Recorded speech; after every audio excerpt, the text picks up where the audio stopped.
Hello guys, welcome back to my YouTube channel. Guys, ಇವತ್ತು ನಾನು ಹೇಳ್ತಾ ಇರೋದು ಸ್ಯಾಮ್ಸಂಗ್ ಫ್ರಿಡ್ಜ್ನ ಯಾರೂ ತಗೊಳಕ್ಕೆ ಹೋಗಬೇಡಿ.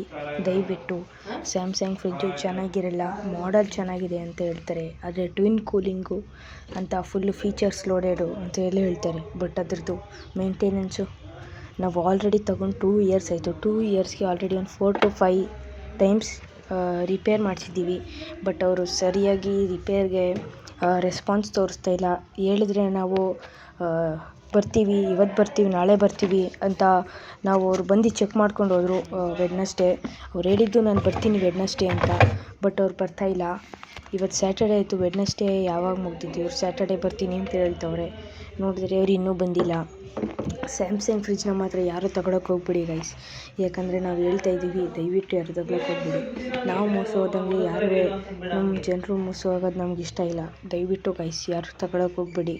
ಅದರಲ್ಲಂತೂ ಸಾಯಿ ಎಲೆಕ್ಟ್ರಾನಿಕ್ಸ್ ಮಂಡ್ಯದಲ್ಲಂತೂ ತಗೊಳಕ್ಕೆ ಹೋಗ್ಬೇಡಿ. ಸಾಯಿ ಎಲೆಕ್ಟ್ರಾನಿಕ್ಸ್ ಯಾವುದೇ ಬ್ರ್ಯಾಂಚ್ ಆದರೂ ತಗೊಳಕ್ಕೆ ಹೋಗ್ಬೇಡಿ. Thank you guys.